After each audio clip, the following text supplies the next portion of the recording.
Hi everyone, my name is William Wilner and I'm running for Place 6 in City Council in Manor this November. I've posted a few videos in the last couple of days about my thoughts on some of the propositions that are on the ballot, and I'm going to continue doing that in the coming days, but I've received a few messages from folks in the community, and rather than just write back online, I wanted to go ahead and answer them in video form, just, in case other people had some of the same questions, I could answer everybody all at once. First off, we have John, I'm just going to use the first initial for the last name, John W. in Presidential Meadows. Says, William, I have a question as I see her on the ballot for City Council. Are you in favor or opposed to critical race theory in schools? He's got more in his message, but I'll come to the rest of it after I answer this part. Bottom line for me with regards to critical race theory is that I don't even know what it is. I've looked online and spent some time on this. I have a background in industrial organizational psychology, which means the study of essentially why people do things in groups, or how groups move and interact and are motivated, etc. I could talk for a long time about what I think I've seen with regards to critical race theory, but this isn't really the time or the place for it. I'm not running for ISD. What I will say is that I don't think that the loudest voices are necessarily the ones who should be making decisions when it comes to things like the health and welfare of our children.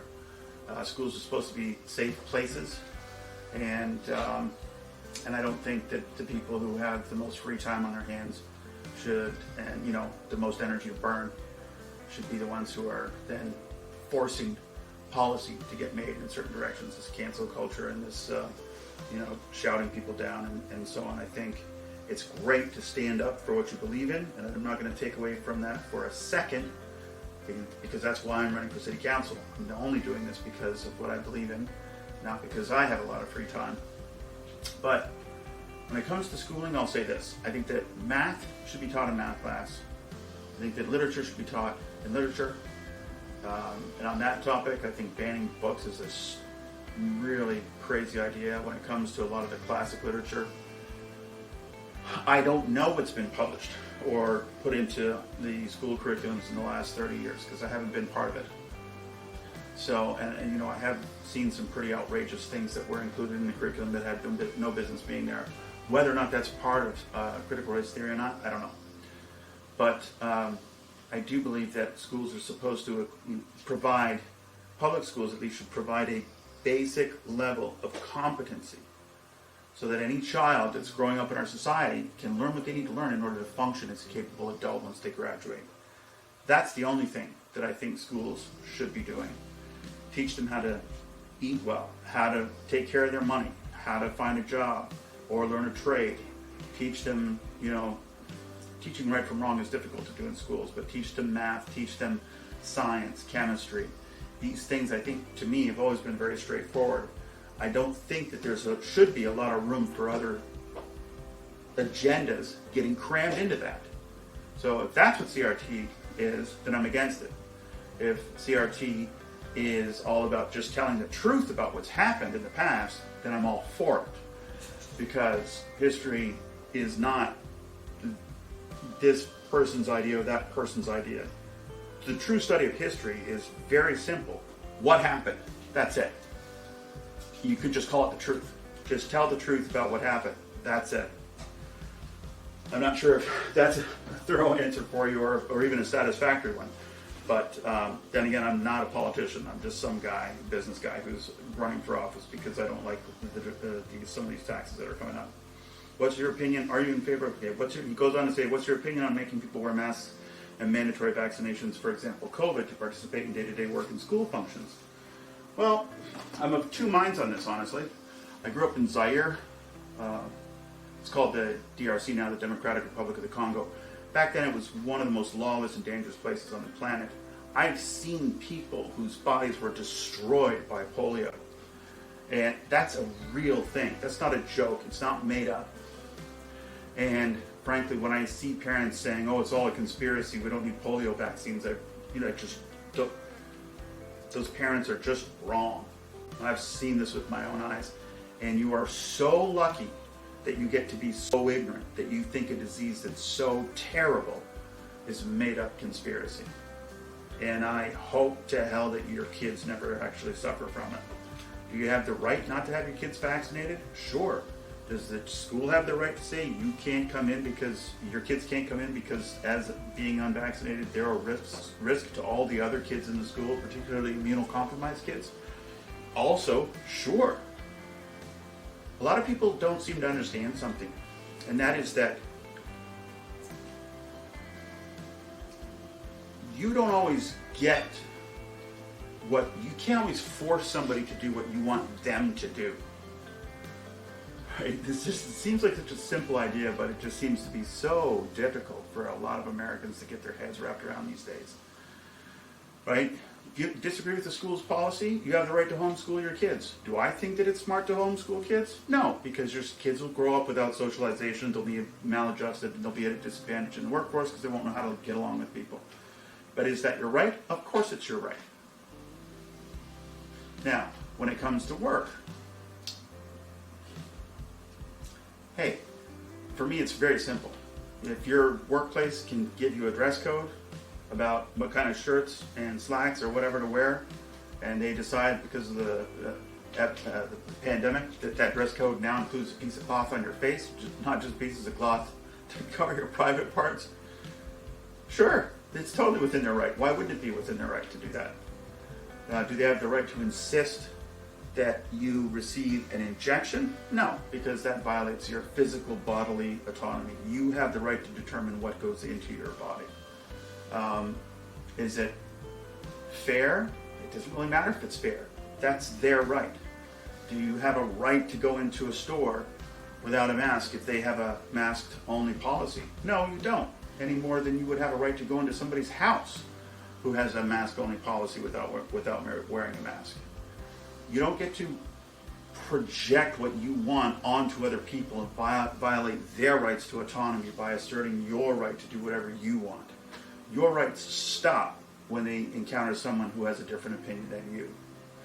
The only right that you have is to go find another store that has a policy that your beliefs align with and give them your business.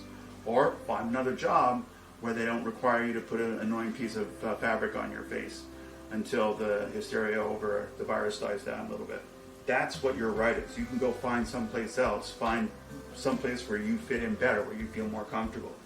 You don't have the right to tell everybody else that they have to change. Thanks. I personally am opposed to tyranny or creeping socialism/communism, even if it's cleverly disguised. You're very welcome, and I really appreciate you writing in. I do want to say something really quickly about the difference between socialism and communism, because most Americans have been brainwashed. They have no freaking idea how far apart those two terms are. Paved roads are socialism. Public police forces and firefighters are socialism. Public schools are socialism. Okay? Socialist countries are some of the best countries in the world to live in, and the United States is a marginally socialist country. More socialist countries are places like Canada, and even more socialist countries are places like Costa Rica and Sweden and Switzerland and Finland. The more socialist a country is, the better off the welfare of its citizens is and are. Costa Rica is consistently, for example, ranked as the second or third happiest place in the world to live, with the population living.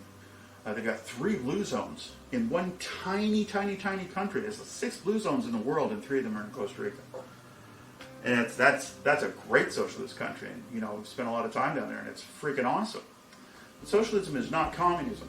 Socialism is we're all going to cooperate as a society.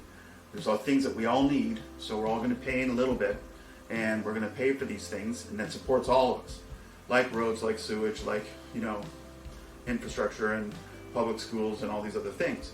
That's not communism. Communism is we own everything, we're taking everything from everybody, it's all ours, we're going to tell everybody where to go to work. Doesn't matter that you used to own that, that's ours now. You go where we tell you to go, work for as long as we tell you, and we're only going to give you as much money in return for that work as we think you need, not what you deserve. That's communism.